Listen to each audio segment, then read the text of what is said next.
From every strand on the line of your reel, to the rods, to the anglers, to the lures on the end of your hook, let's talk about those big bass here on Co-Angler's Corner with your hosts, Rob Welch and John Stoudinger.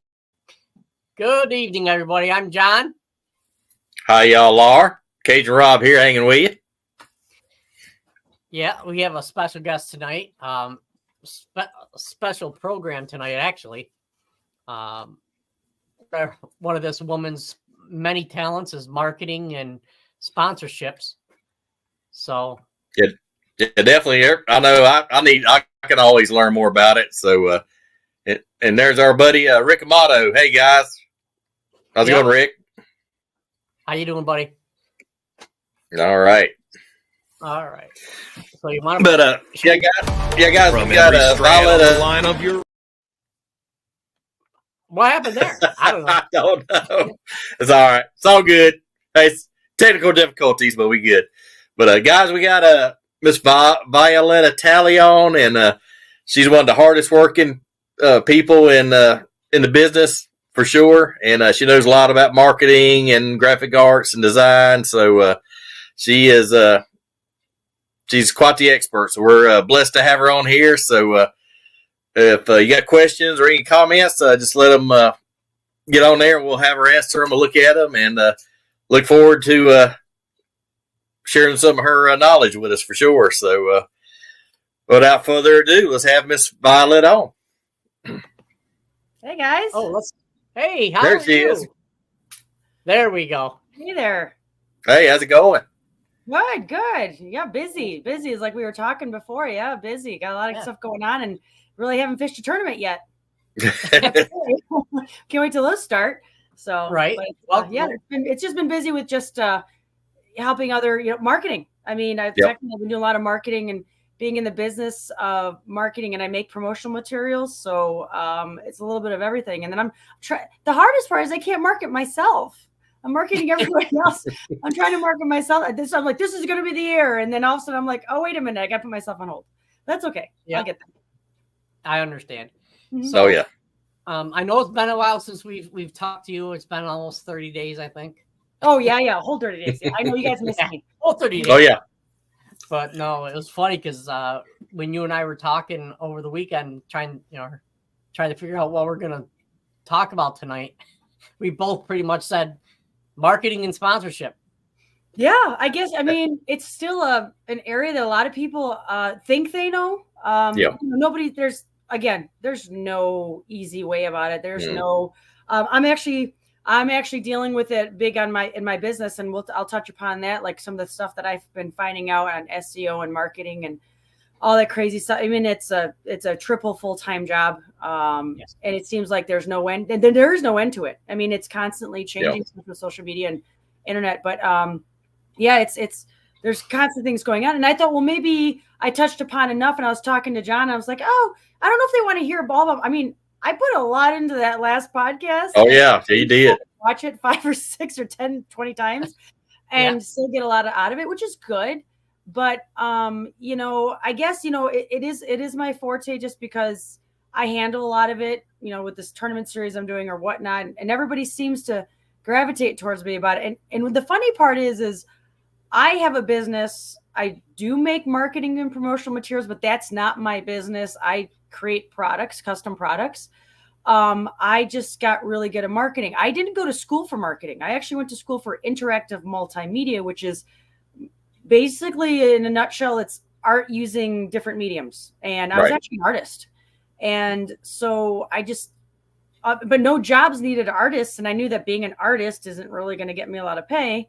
And you go to any job and they're like, well, what's the closest thing? Oh, marketing, because you work with art, I guess, like ads and stuff. So I was like, okay. So I became a graphic designer, and then I got schooled in marketing. And then I realized it's constantly going to school for marketing. So, so I have a strong skills in it. But and everybody, it's funny because in the fishing industry, I can't believe how many people don't know a thing about marketing. They think, oh, an ad, a commercial, I'll throw up a Facebook post, I'm done. And they wonder why they're not making any money. Yep. And it's constant flow. So, but yeah, I guess, John, it's never ending when it comes to the marketing stuff. So I guess you're right. Maybe we could touch upon it some more and see what people say. Definitely. Sure. I know I have a little bit of a background. I had a marketing company for about 7 years until COVID took it away from me. But anyways, that's neither here nor there. And you're right. A lot of people, you look on Facebook. Hey, do you want to be on my pro staff? Hey, do you want to be on my pro staff? And, and a lot, even the pros will talk about it. That's killing the industry. It's killing the dollar aspect for the angler. For the angler, because that's on the sponsorship end. But I'm gonna be honest with you, it's the most brilliant marketing. It's 100% influencer marketing, because here's the thing: businesses I'm talking from both points. I'm sponsored and I have a business. Yep. I don't sponsor anybody in my business, but I kind of do. Like, I'm doing some charities and I'm giving away some stuff and whatnot. So I'm technically sponsoring, but I'm not big enough to say, hey, I'm going to give you a salary or I'm going to do a bunch of free stuff. But I'm on there also receiving end. I'm not an elite angler. I mean, maybe one day, hopefully, I can afford it and I can get out there and find the time. I'd like to, but I'm not an elite angler. So I'm not expecting a lot from these companies that I'm working with. For me, it's more of a full circle. I'm looking to get more business, get my foot in the door, get to know more people, and maybe get a discount because I'm already using it anyway. So if you're going to give me a discount, I'm going to make up that discount times 10 in referrals. So you got to look at it as the first circle. And anglers, the problem is once they were given something and now it gets taken away or it gets refined, they get upset. And I don't blame them but it's like any marketing right now, especially with like my business I'm dealing with, everything's so saturated. Look at how many anglers have gotten into the industry. Young ones, high schools, college. I just dealt with a high school. I spoke to a high school. What's today? Tuesday. Oh my gosh. I don't know what that is. I spoke to a high school on Sunday. And when I got there were 3 schools there. And one of them was a grammar school. And I'm like, grammar school fishing? Okay. Wow. I guess we're getting further down, which was great. But this is getting saturated, and which means less to go around because fishing, you don't make a lot of money at fishing, even as a company. Mm-hmm. So the best thing for you to do is try to put in as little money into the marketing as possible. And the best way to do it is to get a bunch of pro staffers. And they don't get anything until they sell something. And that's just how it is, because then the company saves money, because instead of them throwing a ton of money at a billboard or a commercial and not knowing what's coming back. I mean, they might see a spike, but they can't like directly say, well, that person saw that, they're coming, this is how much they make. No, you get a bunch of pro staffers that say, I'm going to give you 10%, which the pro staffer's buying anyway. So, and even 10%, 20%, 30%, even 50%, the company's making on margin. They're making still money, something, but then the pro staffer's going to get a promo code. They give it out. When the promo code gets used, that company knows exactly who that promo code belongs to and how much they're bringing in. So exactly. I can put numbers to everything. As a business owner, I think it's brilliant. It's fantastic. But pro staffers don't want to work. And I told the kids yesterday or Sunday, and I said, I'm going to tell you right now, if you want, because I had my skeeter boat there. I just happened to get off the water. I didn't expect to show it off or anything. I was just for them to see it, maybe some motivation or something. Plus, I threw them all on the boat. I said, get on the boat. Come on, take a, And the first kid says, how do I get a boat deal? I want a boat. I go, oh, Lord. Where do we start? You got to work your way up to that point. It's a heck of a way up. Now, I did it Talk to your parents. Yeah. Good luck. Parents were there. They were like, but there's a whole process, and we can get into that later. But I set up a lot 10, 15, 20 years ago. I set up things that may or may not have gone. Have you heard the term of, sowing and reaping, obviously? Planted a lot of seeds, millions and millions of seeds, hundreds, thousands of seeds out there. 20 years ago, I had no idea where it was going to take me. All I knew is I was going to throw a bunch of work out there and hope something would come back. Right. And I don't sit there and nickel and dime and count every little thing. I'm just going to do things because it's right. Do things because I know I'm going to maybe up my skill set. Maybe get to know somebody, get out there and go to an event and get to know as many people as possible. Yep. And something may come with it. And honestly, less than 1% comes through. But is that 1% worth it? Heck yeah. Oh, yeah. But people don't see that. They don't see that. you both know I have a cold tag business. Oh yeah. And that's what I do. Everyone that wants to be on the pro staff, fine. You have to have the product, because if you don't have the product, what good are you? Right. Yep. Okay. B, you're going to get like you said, you're going to get a referral code. And that referral code is there for me to track who's working and who isn't. Mm-hmm. Yeah. Okay. If you're not selling product as a business person, then it's not really advantageous to me to give you money. I'll give you the discount. Because I'm still making a little bit. Yeah. But like you said, it's a tracking mechanism. Yep. Absolutely. Yep. And I'm surprised at how many did start with the sponsorship codes, and a lot of them are not doing them. There's very few that are doing it. And I'm sitting here going, I'm actually conversing, I'll be on pro staff somewhere. I said, do I get a code? And they're like, we don't do that. I said, why not? Because you don't know what I'm bringing in. Now, I could be going to a show and talk great stuff about it to make a ton of sales. So-and-so is going to be at an elite tournament. Really not promoting, but because he shows up, but because he's an elite angler, and nothing against elite anglers, but because he's an elite angler, they're going to assume he got that business. But Yep. when I was the one bringing the business to that, so then what happens at the end of the year? I get dropped. Yeah. And they wonder, and they never know where the sales are coming from. It's smart for a business to do that. As an angler, you should understand they're doing that for a reason. If you put in your part, you will get recognized if you do your part. But the problem is a lot of pro staffers, and not saying all of them, obviously, I'm not trying to hate on them, but a lot of them just say, oh, I just want my discount and just do what they have been doing. They don't think they're being tracked. They don't think they're being watched. And it makes a huge difference. And I told that to these high school kids. I said, you got to do things that everybody is not willing to do to get what others will not get.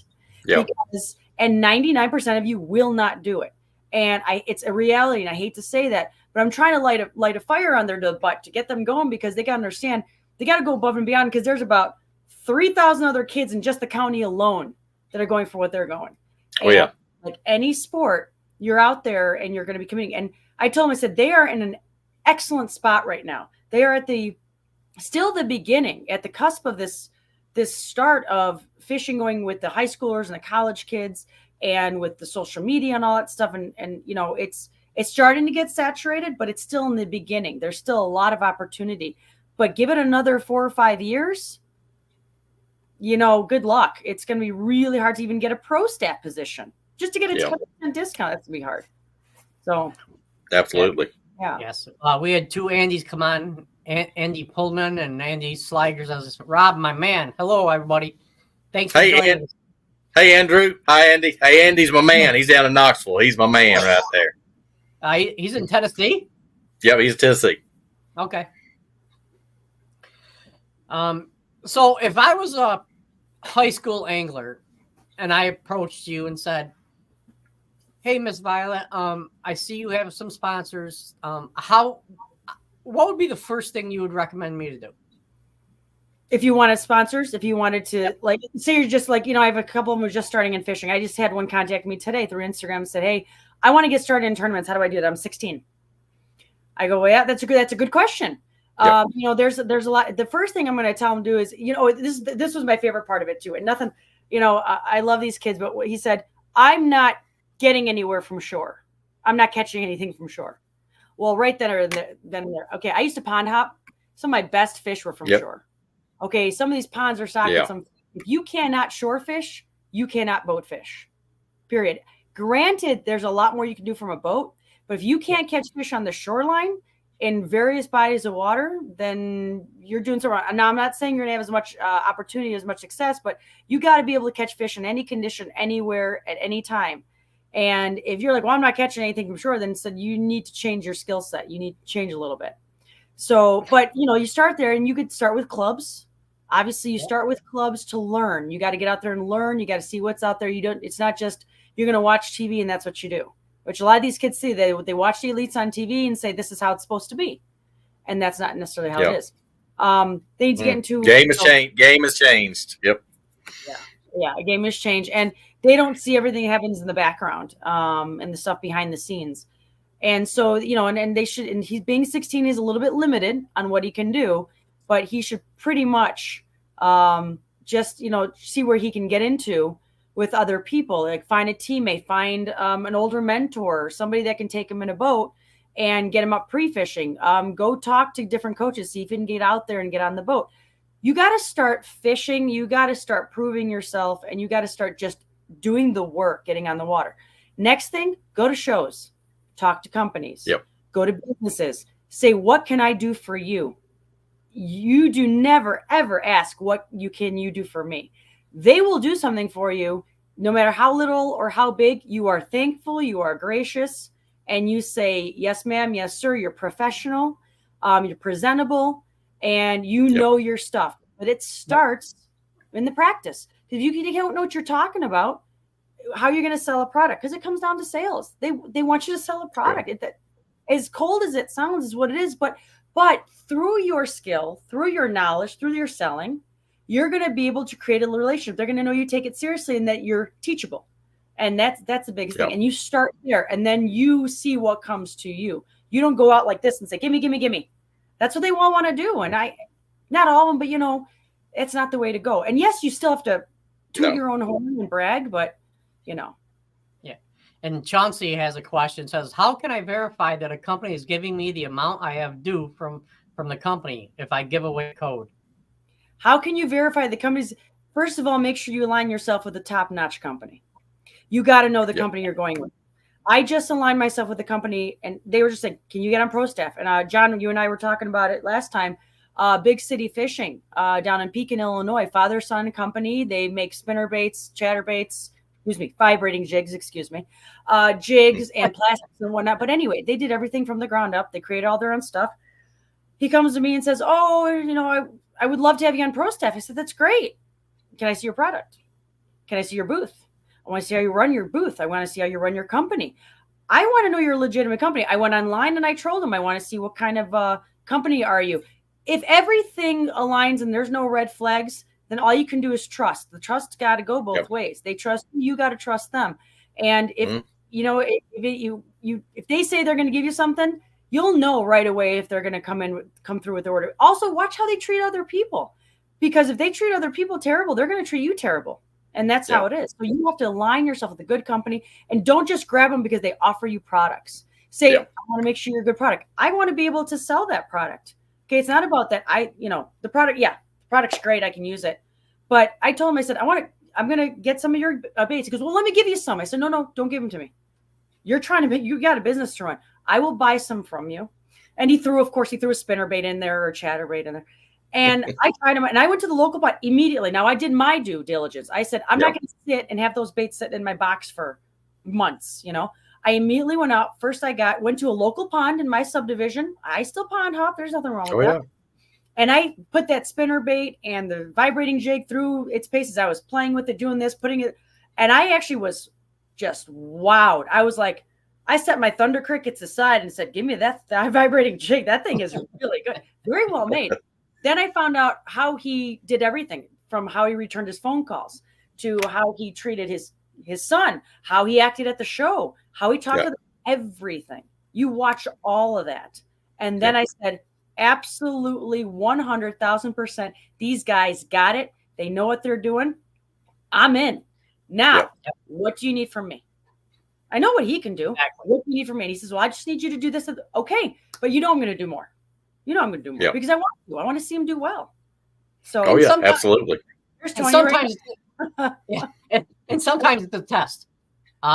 Tony says big fit. He says hello to start off with. Yeah, Tony's Rob, Rob, you put that one comment up. I think it was Andrew said something about fishermen. You can't make excuses from the get-go. You have to put the work in. A lot of bank fishing are building a brand. Absolutely. That's their brand, and they got millions, hundreds of thousands of viewers on YouTube. Okay, Guggen Squad. What did they do? They built their entire thing pond fishing. Yep. They have boats. I know because I was in the town next to them, and I was actually watching all the videos. Where are they going catching fish? Because I don't know which ponds have fish. But then I found a good trick on find out which ponds have fish by using Google Earth. and you can find the timelines of the ponds and see which ones have been there longer. But anyway, so that's how those guys, they built their entire brand before they even got in a boat. Yeah. They got thousands of followers and started making money and sponsorships before they even saw a boat. So, and you could still do that for sure. Absolutely. And today's game is build a brand. And Yep. George Johnson says, "Hello, John and Rob. You have one hell of an angler on the show right now." I thought you were talking about me. You're not talking about you guys. Orland Park. You guys are nowhere near Orland Park. This is No. Yeah, George is fantastic. He's an angler, and he goes out to Wisconsin a lot. And you talk about one guy who put the work in. He's constantly posting about Delavan and Lake Geneva, a lot of the nicer lakes around. And he's driving from Orland Park, and I swear to God, he goes out there every other day. And but you know what's great about him? He posts. He's not a tournament angler, but he posts things for other anglers. He'll post the water temperature, what he's catching them on, for other anglers people to go out there and have a good time. He's not ruining it for any tournament guys or anything. He's just like, this is what I'm doing. By the way, gas over here is this much. This is where you can get your bait. I'm like, this is awesome. And he supports me. He goes to every single one of my posts and likes it and comments. And because, comments and likes on your posts actually help the algorithm track you better. Absolutely. More activity. That's why you should always reply to a lot of your comments. Even if it's like, great job, I'll be like, thank you. That's so awesome of you. And try to do a little bit more, because then the algorithm says, oh, Violet's actually pretty active and she's a good fit for Facebook or Instagram. So Facebook's going to track me higher in the rank. So just like a business, if you do more, you're active more, you're going to get more. So, it works. So George has been very, very supportive. Thank you, George. I really appreciate it. Now, I do have a confession to make. Yeah. I've seen some posts about Lake Geneva, right? Yeah. And the first time I saw it, I'm like, that's not Lake Geneva, that's Seneca Lake, because the next town over for me is Geneva. Okay. So I thought people were calling. I'm like, what are they talking about? But no. And LBAA, Travis, all those groups, they always reply. Oh yeah, absolutely. Yeah, and sometimes it's hard. I have a couple posts right now. The comments are going, and I'm like, oh shoot, I got to get over there and reply to those. And sometimes it's hard because as much as I talk about marketing, it's hard to sit there on social media and scrolling, and you're trying to stay with the trends. And people are like, did you see that post on that? I'm like, no. They're like, but you posted something. I'm like, I posted something, but I wasn't going through posts and looking at other posts, which I wish I had more time to do. It's I feel bad because sometimes any free minute, and somebody will talk to me. I'm like, yeah, because I'm just like, so I'm like, I'm not paying attention to you. I'm just trying to reply to this thing. So yeah, it's like this. It's very hard. It is. Yeah. And marketing is the hardest thing out there. That's why everybody's pouring so much money into it. Because if they can't do the work, they pour the money into it. But that's temporary, like anything. The successful marketing people are pouring money into it and doing the work, and hiring somebody. I mean, it's hard to compete against. No different than in fishing, how everybody crabs about, oh, well, he's got all this gear and I'll never be able to compete because I can't do this. Blah, blah. Yeah, marketing's the same way. You can't, I'm not Pepsi. I can't throw $500,000 at an ad to rank. And just to get Google rank on the first page, good luck. I mean, the top companies can't do it sometimes. And they pour a lot of money in. And then it also depends on rapport and your presence on the internet. It's time. You can't mimic time. So the longer you are on the internet as a business, the higher you rank. How do you compete with that? So but there's a lot of angles. There's a lot of ways to do it. Yeah. Barking Rugers has I think it's a funny, says branded for indecent exposure, was even accused of being an angler once. Oh. Oh man. I don't know. It is tough. If you work a full-time job, and people expect you to reply right then and there. Yeah. Oh, yeah. Yeah, but what's funny is if you notice, a lot of businesses are not replying even within days. I actually just dealt with a gentleman today from a organization that I'm helping out called No Limits Fishing. He had an issue. He can't get boat dealers to reply to him because they want to buy a boat. I was like, we're ready to buy a boat. We want to buy a boat. We can't get 2 people to reply to us with quotes. I said, you're kidding. He's like, no, I don't know if they think we're looking for something. No, we want to buy a boat. We want to do, they have a lot of members who have disabilities and they have wheelchairs and they want to buy a nice big pontoon to put out on Lake Michigan so they can give people opportunities to fish. Huge, wonderful organization called Chicago No Limits Fishing. I said, I'll help you guys out. I just happen to have a boat dealer I work with. Yep. And I actually met him there today. We went over there. My dealer talked to him and said, yeah, whatever you need, let's do this and this and this. And I told him, I said, you contact me. The dealers are getting busy. You contact me. I'll be your go-between to get you what you need to do.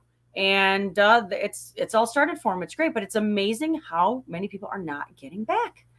And that's crazy. It is. And it's like, it's worse than ever. You would think everybody's like, oh, I don't have business or money's tight, and then reply, So as long as you do the minimal, it seems like you would be great, with business. If you have a business, just reply, customer service. It's going a long way now because hardly anybody's doing it. I don't know. That's my experience. I pay attention to all of that stuff everywhere I go, from the local supermarket to the online business that I'm dealing with. If you don't get back to me, that's it. I'm on to the next one because there's 30 other people I can go to.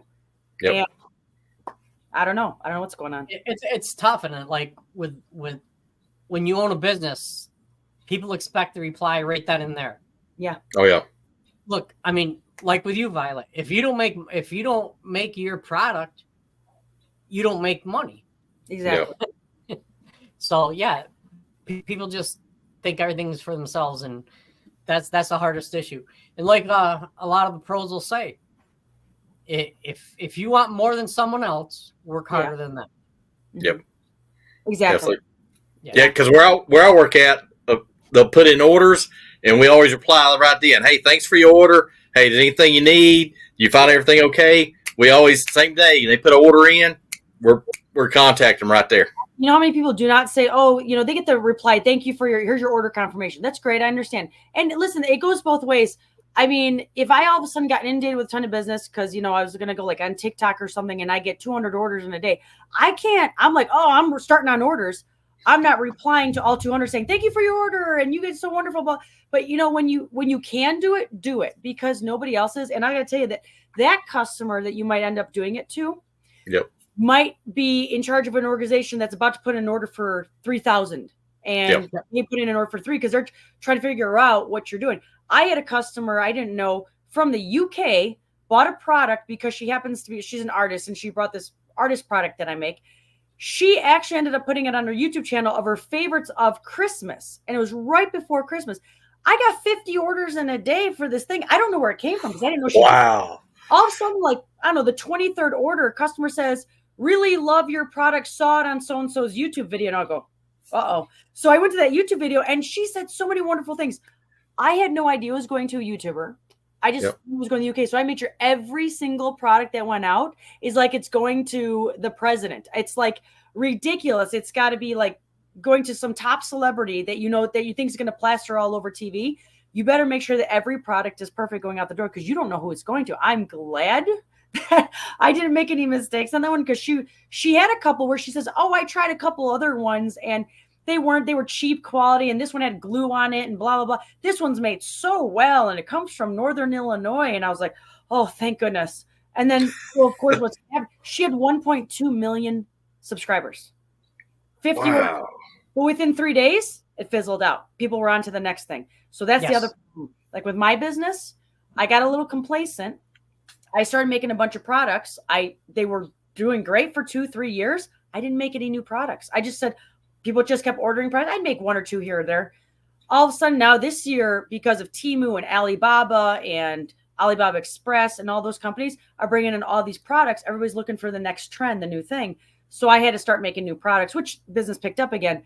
But your trends go so fast. Oh yeah, they do. With marketing, guess what? You think you had to put all that time and marketing and effort into that one product?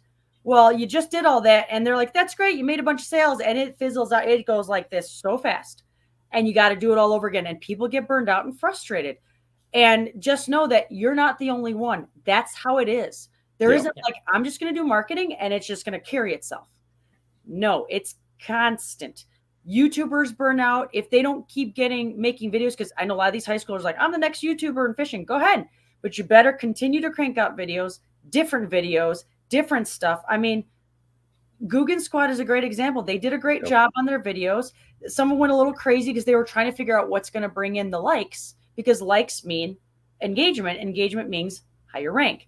So, but you got to be careful because you're also representing companies. So be careful. Yeah, it's a fine line. Yeah, it's a fine line there. Stupid videos, and I'm going to jump off a bridge and the DNR is not going to catch me.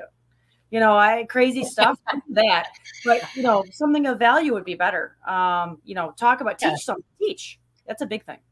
Exactly. And Eddie's right here. If you have a full-time job, 50 plus hours, we all work.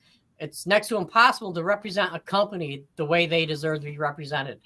Yeah, it's tough, but that's the $1 million. What's the word? The $1 million formula. If you can find that formula, you will be a multi-trillionaire. There is no formula. It's whatever. But that's the good thing. Everything is catered to you. So no sponsorship deal, pro staff deal, or anything is straight across the line. Now there's companies like, Mercury or whatever, bigger companies usually have a tier system, and they're going to do this and everybody's going to sign stuff. But they do that because they know 90% of the people are going to do the work. And then the 9% after that are going to do a little bit more, but the 1% is what they're looking for. And the 1% will hold on. They'll stick through it all. They'll make it through the tiers. And when they get to the top tier, they're going to know there's only going to be about 10 people there. Yep. And they say, what do they say? 10% of the people in your company are going to make 90% of the profit. 90% of the people in your company are going to make 10% of the profit. Yep. You're looking for that 10%, but you got to go through the 90% to find the 10%. So that's what the pro staffers, the companies are doing pro staffers. They're like, I know everybody's trying to sign up, so we're going to give everybody opportunity. So everybody's going to start on the low end. Yep. And the ones that prove themselves, we're going to reward them. And they will. They will. The right company will. Again, you have to align yourself with the right companies. And that's the way. That's the only thing I believe in. If you're the hardest working person in the room, you have nothing to be afraid of. If you have something to be afraid of, then you're not working hard enough. Yeah, that's what I would say. Yeah. And one of the questions, and Barking Ruger says there's a whole lot of difference in how much each individual does the majority of their representation of sponsors. Some have the physical attraction, speak well, and some have their antics. Correct. Yes. Yep. Correct. Whatever works for you. And you got to be, the biggest thing is you got to be yourself. Yep.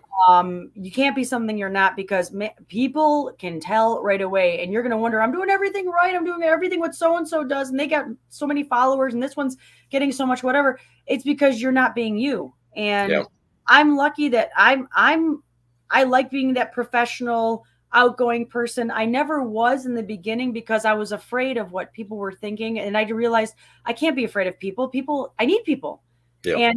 And I was just thinking, to the longest time, and I wasn't trying to be brag or anything. I always thought, I'm the hardest working person. I'm the best at what I do, blah, blah, blah. I'm the only one who could do it. Every time I rely on somebody, they either don't come through. Yep. They don't work as hard as I do. They don't put as many hours as I do. But we all know there's always somebody better than us. There's always. And there's always somebody worse. So and it's a level playing field. So the way I look at it is, I can't get there on my own. I thought for the longest time, I'll get there on my own. It's just going to take some time. No, you're not. You cannot. You can get there on your own if you think, you're going to be the hardest working person, but you need people. And the only way to get to the right people is you have to go through people, and you have to get to know as many people as you can. Network, companies, individuals. It doesn't matter. You have to, and you establish a relationship with all these people. And some of them come through, most of them don't. But some of them come through, and those will lead you to other people. And you're only one person away from ultimate success. But the only way those people are going to push you forward to the next person is if you prove yourself. And that's either, like you said, through work, unfortunately, physical attraction, you speak well, all that stuff, the whole package sometimes. And some things work for other people and some things don't. I mean, you could be the most beautiful woman in all of angling, but if you can't fish, you can't fish.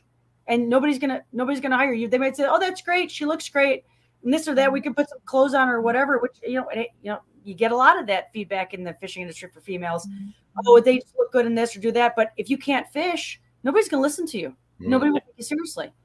But it's all across the board.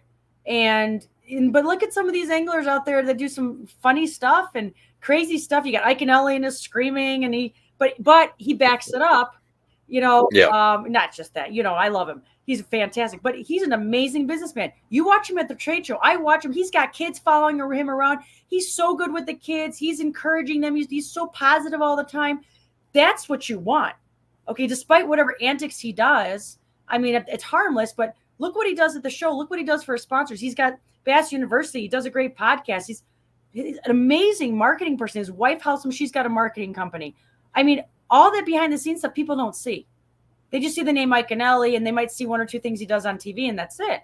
But it's all the stuff in the background. You can believe the infrastructure that he put together and what he built to get where he's at. It's not just about the fishing. And you can be the fisherman ever, win 2 Bassmaster Classics in a row and get nowhere because you don't have anything else that's supplemental. In the a long time ago when fishing just got popular and tournaments were just becoming to be big and publicized and popular and televised and there was money involved, then winning meant everything. But now it's a different ballgame with social media. Totally different. Yeah, and also I've seen Ike stay late at shows, and he'll sign every autograph for any kid that wants it. He'll stay late, and he'll sign for every kid. I've seen him do that. So yep, absolutely. And that's what you got to look. You got to look at everything. I mean, just look how people look at each other, how they handle each other, how they treat each other, the way they are online too. Are they respectful? I mean, I knew Facebook I was lucky from the get-go when I first got onto Facebook, and I got on in the early days, Instagram, all that. You can scroll back in my page and you won't find really one negative thing, political statement, religious. I mean, granted, there's things I stand for, and there's nothing wrong with standing for what you believe, but there's a place and time for it. I knew I was going to be representing companies 10 years ago. I didn't know about sponsorships, but I knew I was going to be representing, whether it was my workplace, whether it was going to be my business, my family. I'm representing everybody. So why would I put something on social media that's crass or negative, because it reflects upon those people? Those people would be embarrassed if they saw that kind of stuff. Some of them would probably be like, yeah, all right. But a lot of them would be like, who are you? And you don't want that. So I want the majority. You're not going to please everybody. You can't. It's impossible.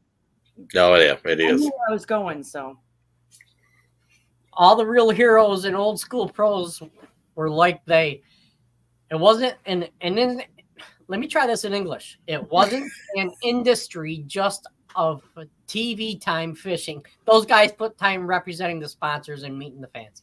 Absolutely. Exactly. And to be honest with you, that's one of the biggest concerns they had when the BPT started. Where's the fans gonna go? Yeah. There's no weigh-in. They started doing the trophy presentation, which you'd always just see them just looking at the stage. There's no crowd like in BASS. And it's huge, but they were looking at the televised audience because it was, there's a different type of advertising and marketing when it comes to online. So a lot of that you saw, there was constantly sponsors in the corners or stuff running. This spot was sponsored by so-and-so, this particular tournament spot. Yeah, it brings in money, but you're going to lose viewership. It's got to bring value to the customer. They're just being sold all day long. That's why I tell everybody in marketing, as a business, you could put your products up there all the time in sales, and you could be giving away stuff for free. But, most of the time people are like, okay, that's great. I don't need that. What else you got? What's more? And then they can't tell you what they need. So the guys who really get a lot more on social media or internet or anywhere just to get for marketing are ones that are bringing value to their audience. And that's one of the things I'm working on this year. I'm not the greatest at it.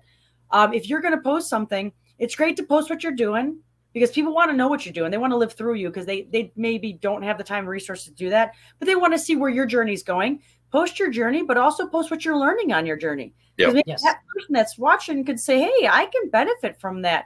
And I've had a lot of people say, I've tried that, Violet. You know what? That was the ticket. Thank you so much for posting that. There's a lot of things. I mean, I was just talking to a gentleman today, a great video that you can do. They're struggling with content. What types of videos they can do about their business, and do a walkthrough of your business. From the minute you get in the parking lot, walk through the door, do a full walkthrough of the whole thing. How many times you've seen 1 or 2 products at a store, but if you actually saw everything they had to offer and the whole thing, you're more inclined to come there. Yep. because you're like, well, there's a lot more than just the couple of products that you posted. I don't really see the inside of your store. Another thing is if you're going to do an event that you do all the time, like maybe weekly or monthly, you want people to come to the event, do a full walkthrough of the event. What to expect from the minute you park to the minute you leave, all the little details, and tell them what to do. I did that with the Navy Pier perch fishing. I did a whole video of from what to do from the minute you get there, how to get your parking pass, where to fish, the things you're looking for, where to park your car, what things you're going to run into. To this day, I get people that message me and say, I'm coming from a long way. Thank God you did post that video because I didn't know what to expect because I'm driving 4 hours. And I don't want to drive 4 hours with my kid and find out it'd be a bust. Yeah. Because I didn't do this or do that. Your video explained everything. And so we had a great time. We caught fish and we went home happy. And that's what you want. Bring value. Yeah. Teach them, show them something that they can use. And Rick is correct. He was Rick Amato was with Ike this past weekend, and he's out talking to everybody. He's a great publicity guy, and he's always happy. Oh yeah, always. Andrew Pulliam says Roland, Jimmy, and Bill were and still 24-hour infomercials. That's what the inspiring angler needs to learn. You have to promote the companies backing you. Yep. Yeah. You're right. Go ahead. Realize. Yep. Sorry. No, I really like you see on TV and as a persona, he plays too. It's part of his branding, not necessarily how he is one-on-one. Yeah. Right. And the problem is, I've heard a lot, and from some pro anglers, not too many of them. I don't know too many of them, just a few. They are burned out. It's tough. They want to turn it off. And I don't blame, you can't blame them. It's hard. You got to be that persona all the time. And when people see you, it's the first time they've seen you. And you got to treat them. It's like the first person you've ever seen that day, when it's like the 1,000th person you've seen that day. But to be honest with you, I love it. I go to the shows, but there's a time where you're going 12 hours and you're just like, I just want to go to the bathroom alone. Please don't follow me in. It's like I said, I'm not an elite angler, but local people know me and they know that I'm very willing to help. And you get inundated because you don't know who's actually genuine or who's just like, just trying to get something out of you, just, trying to get a contact from you or whatever. And it's hard because you want to be genuine to anybody, but you don't know who's got a motive. Or, you don't know. It's hard, but you got to stay turned on the whole time and be ready at a moment's notice, because that's what these companies are doing. They're like, because if you're not going to do it, trust me, the next person will. They will. Find somebody. There's plenty of people. So you got to be willing to do what everybody else is not. And if you're going to get burned out, you might want to try to figure there's something else to do, or tone it down, or, scale it back a little bit. You don't have to continue to do that. But like I said, if you want that stuff, you got to do what you got to do. I have the deals I have with the companies I have because I went well above and beyond, and I will continue to because I love to do it, not because I have to do it. That's a big difference. If you feel like you have to do it, then you might need to reevaluate what you're doing and how you're doing it, because it may not be the right thing for you. I mean, I haven't been on tour. I haven't been on the road 24/7. But I know that possibly might burn me out if I start doing that right away. So I might do 1 or 2 opens. I might do, a couple Toyota series. I'm not going to go and do the whole shebang right off the bat, cold turkey, because I know what's going to happen. I'm going to get burned out. I'm going to ease into it. I'm going to enjoy this journey. I want to enjoy the journey. I don't want to burn myself out and hate this, because that's what happens. A lot of people end up hating it, and then they wonder why they don't have what they have. And they're like, oh, it's just too tough. So truly love it. Take it at your own pace, but don't expect a lot either. You can't, just because the next person's getting it. You don't know what they're doing. Trust me, I get it all the time. I got things that I'm doing with Skeeter, and I got stuff Lawrence, Daiwa, and they're like, well, you're not an elite angler. Why are you getting this? Blah, blah, blah, blah. I said, because you don't know about all the stuff that I did that you wouldn't even think about doing. Or actually, I've asked them, I said, would you do this and this and this? And they're like, absolutely. Why would I do that? I go, that's why you don't have it. That's why. Because you asked, why would I? I'm like, when can I?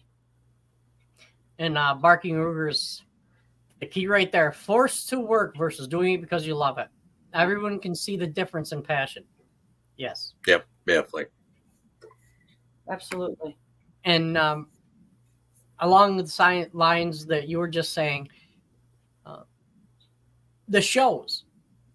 I love doing shows. If that was if that was a job, you know, if somebody paid me 75, 80 grand a year to go do shows and represent companies that I believe in and trust in and love, I would do it.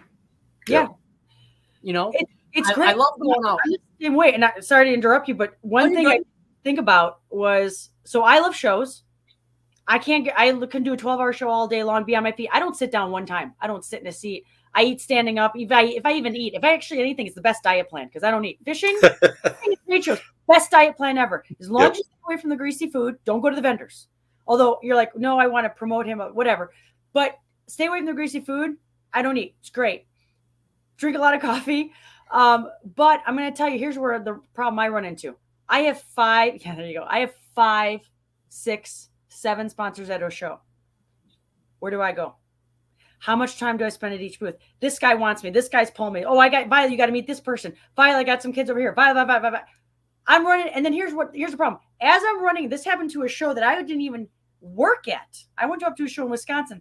I started, Big City Fishing was there. I went there to meet him. This is nothing you do.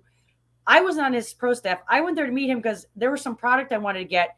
He bought actually a product for me because he wanted to do some keychains. I do these like promotional keychains and stuff. Yeah. And, but I wanted to go up to the show anyway, but I was willing to drive the 3 hours to go up there, hand him his stuff, say hi to him, see how he's working his booth at a different venue that he knows I'm not at. Right. I wanted to watch him too, and how he, and talk to other people about him. But as I walked I was like, well, I'm going to walk through the show. I said, you know, Lee, I'm going to be back here. I'm going to be back here. Give me about an hour. I'm going to walk through the show. Right. He was at one end. 3 hours later, I'm texting him going, I'm so sorry. I'm going to hung up in like, booth number 312 because next thing you go, Violet, everybody's grabbing you. Everybody knows you. And you're trying to give everybody their time due because you don't see them only about once a year. Now, what do? Your 3 hours turns into 4 hours, 6 hours, 8 hours. You're supposed to be at 4 other booths. So that's my dilemma. It's a great dilemma to have. Oh, yeah. But I get pulled in 50. And then in between, you got people who you don't know. I'm like, oh my gosh, I watched your seminar. Can I ask you a few questions? You got to give them that time, but I'm supposed to be in this booth in 5 minutes. So a lot of times I'm like, walk with me. Let's talk while we're walking. And then I'm like, I don't remember the last 4 hours because of everything that just happened. And it's like, and it's great. I love it, but I feel so terrible because I'm like, I can't give people the attention they deserve. And that's the issue I have at a show. Yep. People don't want to work, but at the same time, I'm like, I want to work, but I can't have 5 of me out there. I wish I could. That's the hard part. Yeah. Can't imagine Nelly or Van. Absolutely. The rest of them are Gerald Swindle has to deal with. Good Lord. Yeah.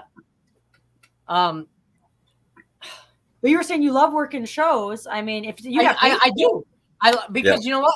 Working the show to me is like our podcast. Yeah. We're in person. just fishing all day. You know? But look at you. Look at what you guys are doing. How many people are doing what you're doing? Very few. That's why you're the few that want to work the show because it's your personality, just like me. If I'm willing to work a show, I'm also willing to go above and beyond for my sponsors. I'm also willing to do this and do it goes into every aspect of your life. So that's why when you can find a good person in one aspect, usually, like I said, how you do one thing is how you do everything. Yeah. So I always tell everybody too, one of my biggest faults is I'm late. Okay. And I know everybody that's watching this podcast has known me is like, oh yeah, thank God you mentioned that. Yeah, we know you're late. I'm always 5, 10, 15 minutes late because if I have 5 minutes free, I cram 20 minutes of stuff into it thinking it's going to take 5 minutes because I'm trying to get this and this and this and this done. But everybody knows that I'm late, but I'm not just late for this or this or this. I'm late for everything. And it's because I'm constantly doing that. But it's how you do one thing is how you do everything. So you're not like late for one thing. You're not late for anything else. You know, that's just usually not how it works. So if John, you're really like the trade shows, you're probably a go-getter in business and you're probably a go-getter in this and this and this, but that's why you have this podcast. And that's why you're being successful at it because how many people aren't doing it, but they're the same people that don't want to work the trade shows. So that's why I watch a lot of people because if I see if they're doing something a certain way, I'm like, so how are you with this? Because it seems like you're doing this really well. So you're probably really good at that. I want to know who you are. And that's what I usually do. And that's marketing, if you think about it. So. Absolutely. Eddie Carper says fishing is the best diet plan. Tournament day starts. 12 hours later, you might drink 5 bottles of water and not stop. So, now, look, I'm not that way. I mean, I can go 12 to 14 hours without eating during a show. Yep. But on the water, I'm bringing me pepperoni, cheese, a dozen cookies. I cannot, because if it's in the boat, you're gonna grab it, because one of the places that we fish, it's called the Fox Channel Lakes. There's a lot of idling channels in between all the lakes, and we're constantly going in and out of lakes all the time. There's back channels. There's a lot of idling time where you're just like, all right, we got to come down to no wake, and we're gonna idle through the channel, and they're all little highways. So that's where everybody grabs a snack. And I'm like, I told my partner, I was like, do not bring anything in the boat. If you're gonna bring it, I don't want to know about it. because I'm gonna get hungry. But when you get so stuck on it, you're just like, honestly, even when I get off the water, I'm driving home. I got my truck in tow. I stop at the gas station. I'm like, I'm not really hungry. I was surprised. I've gone 8, 10, 12 hours. I'm not hungry because my mind is still, trying to decompress from the fishing day. Then I get back and somebody's like, oh, let's all go out for pizza. They put the pizza in front of you and it's like, here's mine. Where's yours? Like, give me. And it's like, don't put me in front of food. But yeah, it is the best time. I mean, I call it like intermittent fasting fishing. Yeah, that's basically what. Oh yeah, definitely. Yeah. One of the things I'm big on is goals. Okay, and once my business, my marketing company ceased, one of the things my wife told me not to do is become a car salesman. Oh, okay. Yeah. And she's like, and I'm like, why? And she goes, John, you get so focused on your goals. And if you do not exceed the goal, you beat yourself up for weeks. Yeah. and I mean, I'm sure you guys are the same way. Being a go-getter. We give ourselves standards. I mean, you said, I'm going to try to remember this quote. I'm terrible at quotes. I heard a gentleman say this, and of course I'm going to forget his name and everything, all this stuff. But basically he said, you want to set the bar high. Yep. Because if you set the bar high enough and you miss it, you're still up there. Okay. Yep. If you set the bar too low and you hit it, you don't want to be too low. So you want to set that bar really high, and it's okay not to hit it. But wherever you do hit, if you really strive for that high standard, you're going to be well above everybody else. So you got to set the standards high. But like you said, you can't beat yourself up either. I do it all the time. I beat myself up all the time.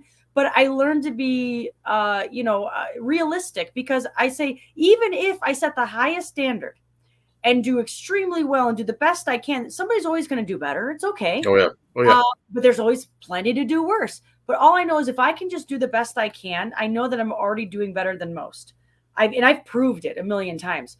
That's why I feel bad when I'm lazy. That's why I'm always late, because I'm trying to cram 10 minutes more stuff in 2 minutes. Because I feel like, I can 1 more minute. I can get something done. I can get this done. But that's just my nature. I'm lucky because I'm that way. Some people have to really motivate themselves and push, but I don't know if it's because it's my nature or maybe I just found something I really love, because fishing has been with me a passion since I was 3 years old. And I have been the jack of all trades, master of none for a long time. And it's frustrated me because I've set standards really high in everything that I've done. I've tried dressage, if any of you guys know what that is. Riding. Dressage is it's an Olympic sport. My overall goal was to make it to the Olympics. I wanted to go to the Olympics. I was very athletic. I'm getting there. I'm getting better. I'm very athletic usually. But I was really big into sports. I was actually one of those gals that didn't care if the guys were competing. I was okay, especially with a sport where there was no, it didn't matter if you're a guy or a gal, you competed together. It didn't matter. I wanted to beat every guy out there and gal. I just want to be the best one. So I strived a lot and I did a lot, but I always had this spot that I could never get past. I wanted to get to the Olympics, and I'd get to a point where I'd get to regionals, state, and I'd get to that next qualifier, and I couldn't make it to nationals. I just couldn't, no matter what I did. So then I'd go to the next sport or the next thing. So there was always this bar that was always, it was kind of mess with my head. And I had goals of getting, and then what would happen is I'd get discouraged and I'd hit that bar and I'd be like, I can't go any further, because then all these other people are getting above me and they started earlier, or they did this, or they did that. I don't know. It's different with fishing. It seems like with fishing, it's I was able to, I think what it came down to is I was able to encompass everything in my life and bring fishing into it. And all parts of my life was able to be part of fishing, like the business, my friends, the activity, everything. I mean, even down to cleaning my reels. I love cleaning my reels, my gear. I can sit in the boat and rig all day. I ordered Chipotle. I sit down in my boat. I rig my gear. I eat my dinner. I mean, I have a great time doing that, not just the fishing. With the other stuff that I used to do, it was just only about that sport. And when it came to like the training or the working out, I hated that part, you know. But with fishing, it's like, it's weird. It's like I love every aspect of fishing, the trade shows, podcasts, doing the marketing, I mean, and the fishing. Even if it's there's thunderstorms out right now. If it was a thunderstorm, I'm still out there because I'm like, it's like kind of exciting, you know. It's weird, you know. And it's so I don't know if that's why I'm so enthusiastic about fishing. I'm so passionate about it. I'm just hoping that finally I'll be able to get above that bar that I've been dealing with all my life and all other aspects. I don't know. We'll see. I mean, it's a huge commitment to get a little bit higher in fishing, and I'm looking to do it. I just haven't figured out exactly how I'm going to go about it. I think it's just going to happen like everything else. It's just going to happen one day, and I'm just going to make a decision. Yes. We'll see. We'll see. And Jason Kelly has a good thought right here too. Says, place yourself mentally to be great and never slack up, even if it's slow or a failing moment. Love challenging adversity. If it's slow, I get absolutely. Nervous.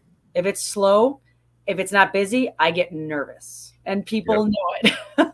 Yeah. I think I start talking faster, and I start doing more things, and I start trying to find things to do. I mean, people are like, have you watched TV lately? Nope. Don't even know what's on TV anymore. I got time. I got time. Jason's right again. Different energy from you got to versus you get to. You're right. Yeah, absolutely. Yeah. No, it's just like they say, if you love what you're doing, it's not a job. No, it's truly not. And there's aspects to everything that you're not going to like, but you're going to easily go through that to get back to what you did like doing. I mean, there's a lot of things that, we can all improve upon and do better. But as long as you love it, you're going to constantly, even when you don't need to do better, you're still going to try to find a way to do better. I'm sorry to interrupt you. My wife tells me I can improve too. I just can't figure it out how. Well, it's going to, how much more time we got? Because we're going to need. I'm just trying to take her side. I'm sorry. Good girl. Yeah. No, that's okay. Sorry about that. That's okay. Jason Kelly says, catch the moment. Yep, definitely. Yeah. I didn't mean to interrupt you, but. No, you're fine. You didn't interrupt me at all. That's a good one. Yeah, we can always improve, guys. Sometimes a little bit more, but it's all good. It's all good.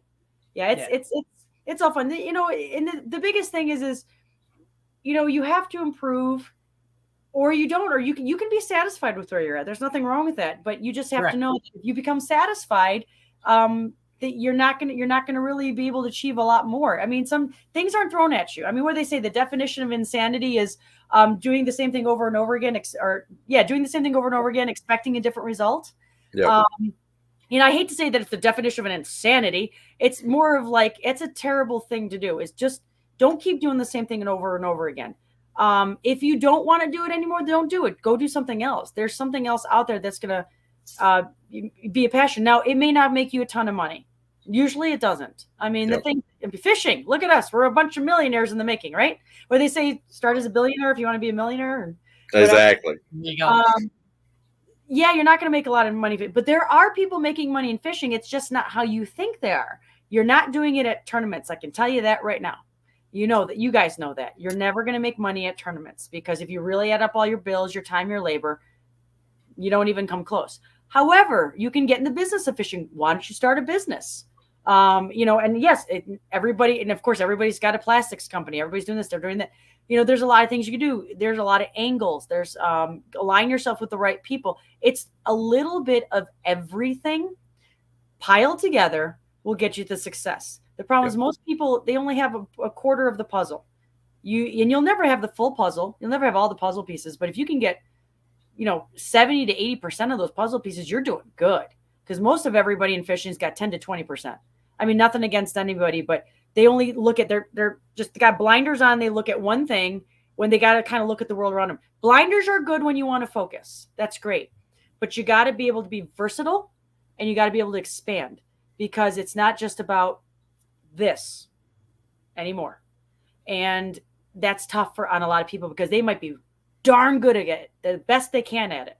What do you call it? What do you call it? Just a raw talent, a diamond in the rough. That's great that you can fish. You make it Prodigy. Yep.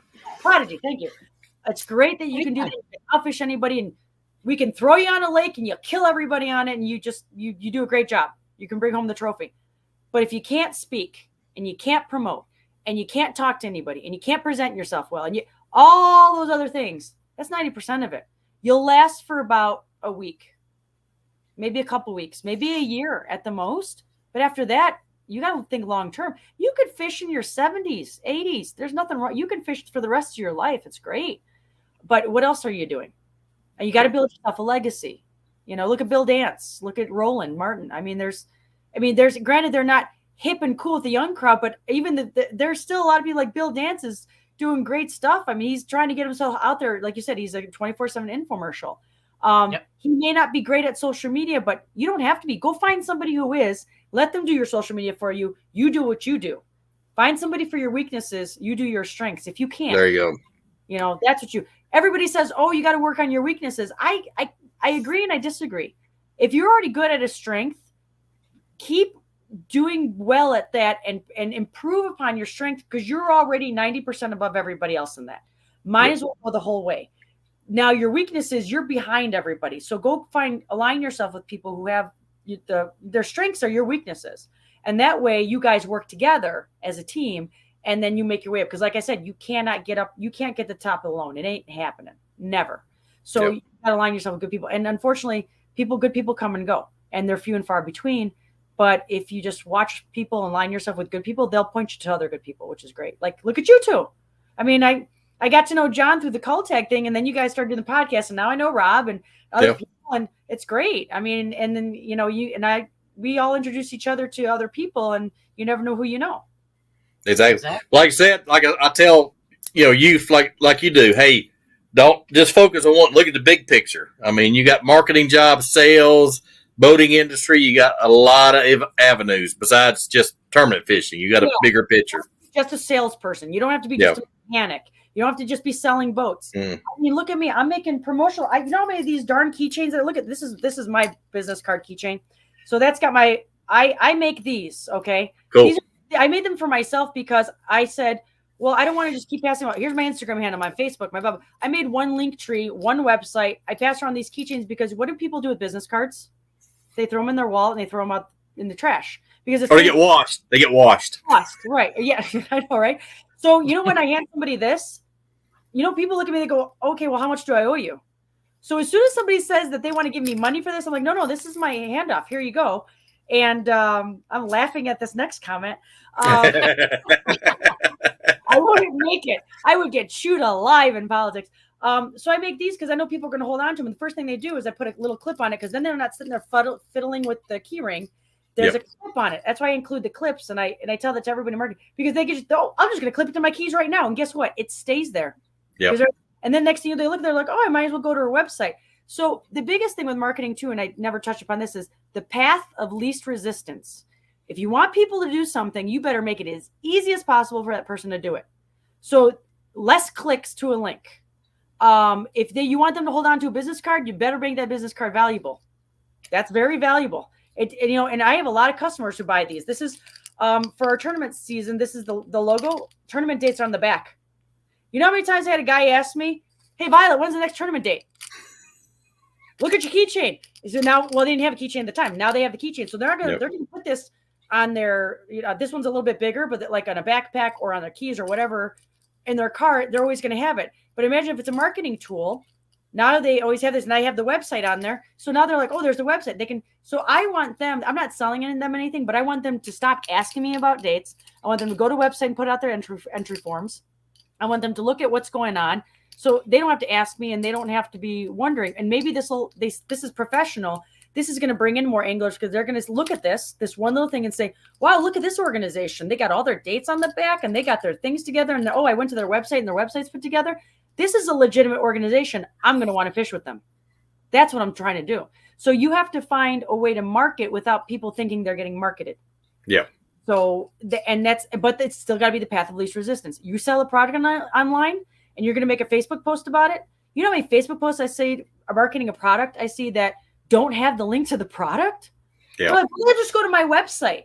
And I go, no, they're not going to go to your website because they're not going to spend all that. They're scrolling. They just want to go click.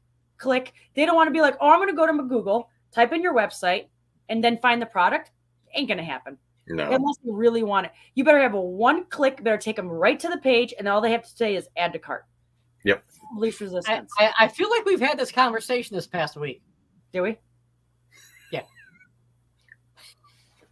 Yes, we actually did. Because I had a thing about my JCX fishing. Uh-huh. And I asked your opinion because I value you as a person and your expertise. What do you think about it? And you're like, no. At least she's honest. At least she's honest. I don't want to be like mean and discouraging. I'm just like, right. No, you weren't. You didn't just say no. You told me how to fix it. Right. Yep. That's the first thing I'm going to say. Biggest pet peeve. Said, like, no. You said, exactly. Put your links on there. Put your links Yep. on there. Put your links on there. I hate when I ask somebody's advice and they're like, no, it's terrible. Okay, why? Tell me why. I value your opinion. They're like, I don't know, it's just bad. I go, well, if you can't tell me why, your opinion doesn't count. So I always try to find a solution for people. And that's another thing. If you give me a problem, I'm going to tell you right now, I will lose sleep trying to find a solution to it because I feel I miss my calling as a detective or a lawyer or something. I don't know if I'd be able to take it, but I got to find a solution to everything. But maybe it's just the female in me. But I just constantly got to find an option. And I feel like I would do you justice if you asked for my opinion. Obviously, you value my opinion. That to me is an honor. It's a privilege. So I'm going to come back to say, okay, here's what I think you should do based on what I know. I'm not an expert, so please take it with a grain of salt. And if I don't know, you better believe I'm Googling it. I'm looking everywhere for it. So I'm glad you asked, but I feel better saying, no, that's not good because blah, blah, blah, blah. Because I have high standards. I'm sorry. I value your opinion. And if I didn't, I wouldn't have asked. No, I appreciate that. And that's how I do a lot of things. People I trust, I ask. Mm-hmm. Because I know they're not going to be like, oh, yeah, it's perfect. It's great. Look, don't sugarcoat it. If it sucks, it sucks. Yep. Yeah, and I'll tell you, I mean, there's a lot of things where I'll say it's great, but my problem is I'm constantly looking to improve upon things. It's rare, even with my own stuff, I'll say it's perfect. Nothing's perfect because I want you to do better. I want you to do better. I tell people, it's funny because sometimes I've done so much. I've done so much on my own in the background that a lot of people don't know about, they haven't seen in various enterprises. Even in fishing, there are things that I've done that I'm embarrassed to even say that I tried because I'm like, oh, I went out there and I did this and I did that. And I was being an idiot and I launched the boat this way, or I cast with this stuff and that was stupid to do. And I'm not going to tell anybody about it, but I had to try it. Yeah. And the reason I did it is because I wanted an answer to a question that I had for myself. But then what happens is that goes in the back of my head. And then now that becomes an encyclopedia of knowledge. And when people mention something or they're like, oh, I wonder if this would have, I'll be like, actually, I know the answer to that. And sometimes I feel like people think I'm a know-it-all or I'm trying to be a know-it-all. I'm not. I'm just saying, I've tried it. Trust me, I've tried it. And I'm trying to stop you from making a bad decision or getting into a bind. So that's what I'm trying to tell you this way. And I get discouraged when people are like, nah, I'm not going to do it that way. And I'm like, all right, that's fine. Now I learned to brush it off and say, all right, yeah, they don't want they valued my opinion. I gave them my opinion. They're not going to do that. It's okay. They'll learn the hard way, and that's fine. Or maybe they'll find out a way that I didn't. But yeah, I'm actually, I hate to say it, I am a good person to ask because I will try to help as best I can because it's almost like a challenge to me. So, and Eddie Carper's right. Above all, be 100% honest and genuine. Sometimes the truth hurts, but it's not meant to. It's meant to help. Yes. Yep. Absolutely. Wow. Rob, I'm going to go to Bosie's and sign up for speech classes. You're good, man. Hey, get a shot of coffee, man. You'll be all right. I'm going to give you a couple suggestions there, John. No, I'm just kidding. I'm kidding. I knew you had that. I knew you had it somewhere. I know. You're on coffee too? What's that? You drinking coffee, John? Just 2 cups. Just two. Oh, just two today. Oh, okay. Oh no. This You need a cookie. You're missing the cookie. You're missing the cookie. That's what it is. See, my wife made the mistake by making oatmeal raisin cookies, and I don't like them. What? Give them to me. I'll take them. Gone. In-laws came over, gone. Oh boy. Oh well. But well lasted. I think I took half a dozen of them to work yesterday. I think before noon they were gone. Oh yeah. Dang. Mind you, there was 2 people eating them.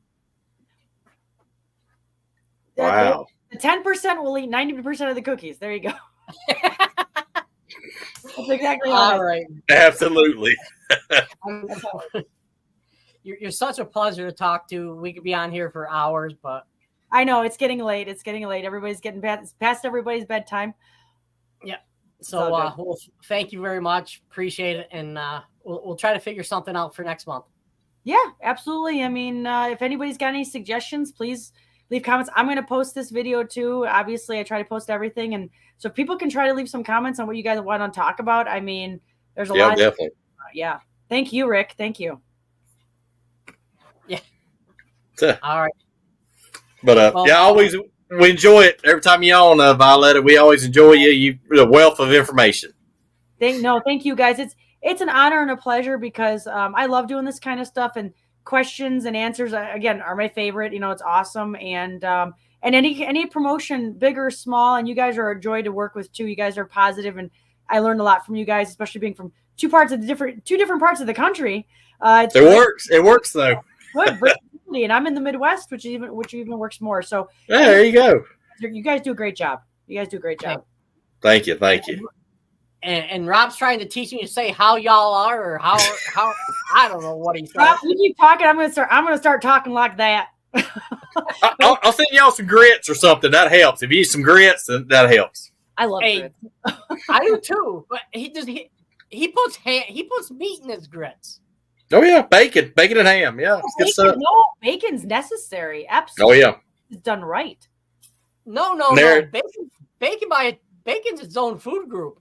Well, it can be its own food group. Plus, you can add it to food groups, so you can kind of have like this bacon theme happening. There's nothing wrong with it. I'm from the Midwest. Trust me. When it comes to food in Chicago, there is no shortage. And no. We got good stuff out here. So absolutely. Except for pizza. Oh, don't get that controversy started. Oh no. Don't start with that. What's that? I said, we better not start with that pizza, or else it's gonna be another hour. Let's don't get that controversy stirred up. I don't want to go that route. We don't need that kind of negativity on this podcast. There. Now you're talking. All right, we're staying out of some of the elite guys' show here. So there you go. All right, Violet. Thank you again. Appreciate it every time you come on. It's a pleasure talking to you. Thank you guys. You guys are awesome. A wealth of knowledge.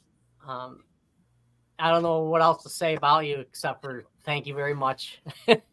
Always an honor. Always a pleasure. Oh yeah. I do. Once again, what is your favorite cookie? Mine? Yes. Oatmeal raisin. You know where to send them at now, John. You know where to send them at now. Well, hey, I love my house. I love my wife. I love my bed. And I have a feeling if I don't ask, and I go upstairs and she says, what was their favorite cookie? And I'll say, I don't know. She'll say, okay, there's the couch. Wow. No, she's not that bad. She's not that bad. No, but thank you very much. Thank you, guys. All right. Appreciate you. Appreciate everything. Thank you, guys. All right. Oh, man. Oh. Whew. Well, she does make you think. Now, I'll tell you that she has stuff that we don't think about. Man, that's awesome. Yes. And, we did a little bit of joking in there, but everything she said is true. Everything we came up with is absolute 100%. Yeah, absolutely. Rick Amato says we love her here in Florida. Absolutely. Yeah. And I did see the sign saying Violet for president. So we'll have to see if she can make up some banners for herself. The campaign has started. There you go. Make All some right, bumper guys. stickers. I'll put one on my truck right now. All right. Tomorrow we have National Professional Fishing League Pro Hunter Bogman. If you don't know anything about him, he's NPFL Pro, great fisherman, great guy, great family man. And won a Toyota. What, last year? You won a Toyota last year, year before? Yeah, you won a Toyota series. Yep, sure did. Yes. Yeah. So come on and talk to him. And he eats, sleeps, and breathes fishing. Yep, great. Gonna be a great guest, guys. So definitely tune in. Yep. Same time tomorrow night. Let's do it. All right. Peace out.